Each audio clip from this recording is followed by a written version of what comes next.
दोस्तों नमस्ते। ऋषि विश्वामित्र ने आगे कहा, बहुत दिनों तक अपने पुत्रों की सूचना नहीं मिलने पर महाराज सगर ने अपने तेजस्वी पौत्र अंशुमान को अपने पुत्रों तथा घोड़े का पता लगाने के लिए आदेश दिया। वीर अंशुमान शस्त्रास्त्रों से सुसज्जित होकर अपने चाचाओं के द्वारा बनाए गए मार्ग से पाताल की ओर चल पड़ा। मार्ग में मिलने वाले पूजनीय ऋषि मुनियों का यथोचित सम्मान करके अपने लक्ष्य के विषय में पूछता हुआ उस स्थान तक पहुंच गया जहां पर उसके चाचाओं के भस्मीभूत शरीरों की राख पड़ी थी और पास ही यज्ञ का घोड़ा चल रहा था। अपने चाचाओं के भस्मीभूत शरीरों को देखकर उसे अत्यंत क्षोभ हुआ। उसने उनका तर्पण करने के लिए जलाशय की खोज की, किंतु उसे कोई भी जलाशय दृष्टिगत नहीं हुआ। तभी उसकी दृष्टि अपने चाचाओं के मामा गरुड़ पर पड़ी। उन्हें सादर प्रणाम करके अंशुमान ने पूछा कि हे पितामह, मैं अपने चाचाओं का तर्पण करना चाहता हूँ। समीप में यदि कोई सरोवर हो तो कृपा करके उसका पता बताइए। यदि आपको इनकी मृत्यु के विषय में कुछ जानकारी है तो वह भी मुझे बताने की कृपा करें। गरुड़ जी ने बताया कि किस प्रकार से इंद्र ने घोड़े को चुरा कर कपिल मुनि के पास छोड़ दिया था और उसके चाचाओं ने कपिल मुनि के साथ उद्दंड व्यवहार किया था, जिसके कारण कपिल मुनि ने उन सबको भस्म कर दिया।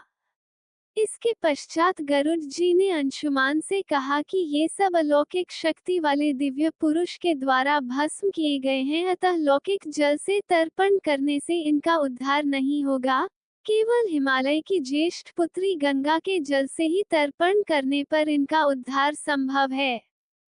अब तुम घोड़े को लेकर वापस चले जाओ जिससे कि तुम्हारे पितामह का यज्ञ पूर्ण हो सके।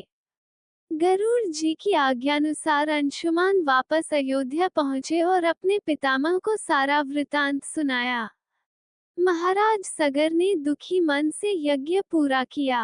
वे अपने पुत्रों के उद्धार करने के लिए गंगा को पृथ्वी पर लाना चाहते थे, पर ऐसा करने के लिए उन्हें कोई भी युक्ति न सूझी। थोड़ा रुककर ऋषि विश्वामित्र ने कहा, महाराज सगर के देहांत के पश्चात अंशुमान बड़ी न्यायप्रियता के साथ शासन करने लगे। अंशुमान के परम प्रतापी पुत्र दिलीप हुए।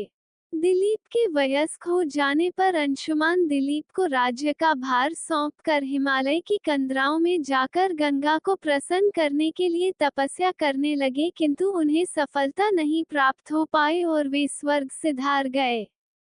इधर जब राजा दिलीप का धर्मनिष्ठ पुत्र भागीरथ बड़ा हुआ तो उसे राज्य का भार सौंपकर दिलीप भी गंगा को पृथ्वी पर लाने के लिए तपस्या करने चले गए, पर उन्हें भी सफलता नहीं मिली। भागीरथ बड़े प्रजावत्सल नरेश थे, किंतु उनकी कोई संतान नहीं हुई।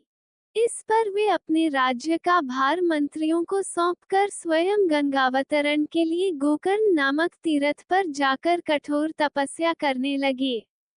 उनकी अभूतपूर्व तपस्या से प्रसन्न होकर ब्रह्मा जी ने उन्हें वर मांगने के लिए कहा।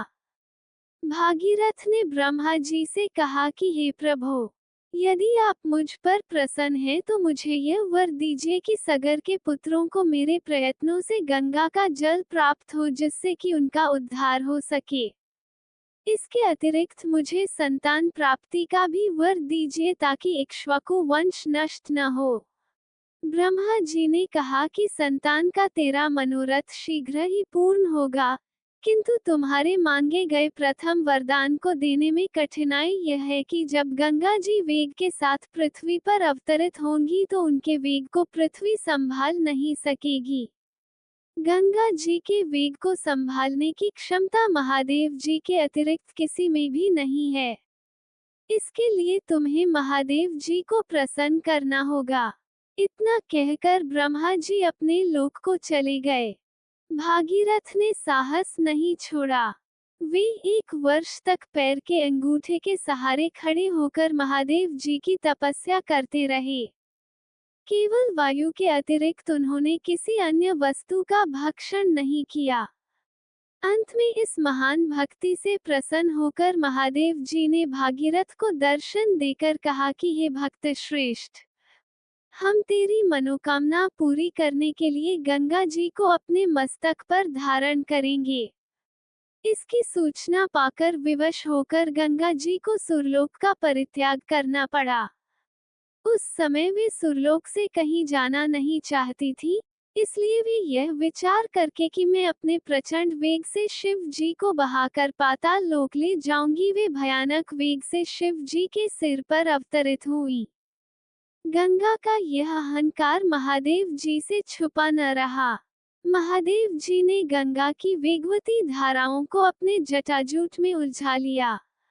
गंगा जी अपने समस्त प्रयत्नों के बाद भी महादेव जी के जटाओं से बाहर न निकल सकी। गंगा जी को इस प्रकार शिव जी की जटाओं में विलीन होते देख भागीरथ ने फिर शंकर जी की तपस्या की। भागीरथ के इस तपस्या से प्रसन्न होकर भगवान शंकर ने गंगा जी को हिमालय पर्वत पर स्थित बिंदुसर में छोड़ा। छूटते ही गंगा जी 7 धाराओं में बंट गईं। गंगा जी की 3 धाराएं हलादिनी, पावनी और नलिनी पूर्व की ओर प्रवाहित हुईं। सुचिक्षु, सीता और सिंधु नाम की 3 धाराएं पश्चिम की ओर बहीं और 7वीं धारा महाराज भागीरथ के पीछे पीछे चली। जिधर जिधर भागीरथ जाते थे, उधर उधर ही गंगा जी जाती थीं। स्थान स्थान पर देव, यक्ष, किन्नर, ऋषि मुनि आदि उनके स्वागत के लिए एकत्रित हो रहे थे।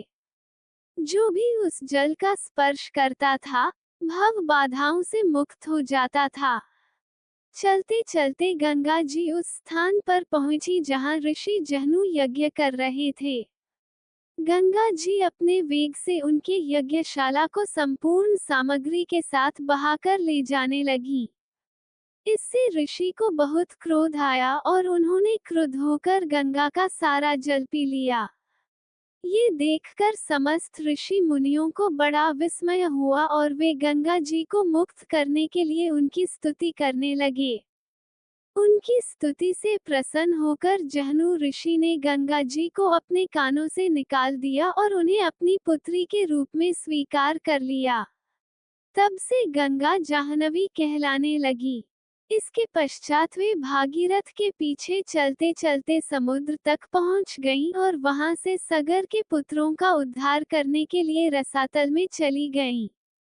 उनके जल के स्पर्श से भस्मीभूत हुए सगर के पुत्र निष्पाप होकर स्वर्ग गए।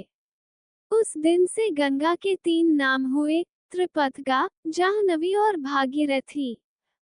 हे रामचंद्र, कपिल आश्रम में गंगा जी के पहुंचने के पश्चात ब्रह्मा जी ने प्रसन्न होकर भागीरथ को वरदान दिया कि तेरे पुण्य के प्रताप से प्राप्त इस गंगाजल से जो भी मनुष्य स्नान करेगा या इसका पान करेगा, वो सब प्रकार के दुखों से रहित होकर अंत में स्वर्ग को प्रस्थान करेगा। जब तक पृथ्वी मंडल में गंगा जी प्रवाहित होती रहेंगी तब तक उसका नाम भागीरथी कहलाएगा और संपूर्ण भूमंडल में तेरी कीर्ति अक्षुण्ण रूप से फैलती रहेगी। सभी लोग श्रद्धा के साथ तेरा स्मरण करेंगे। ये कहकर ब्रह्मा जी अपने लोक को लौट गए। भागीरथ ने पुनः अपने पितरों को श्रद्धांजलि दी। कथा समाप्त होने पर वे सब विश्राम करने चले गए।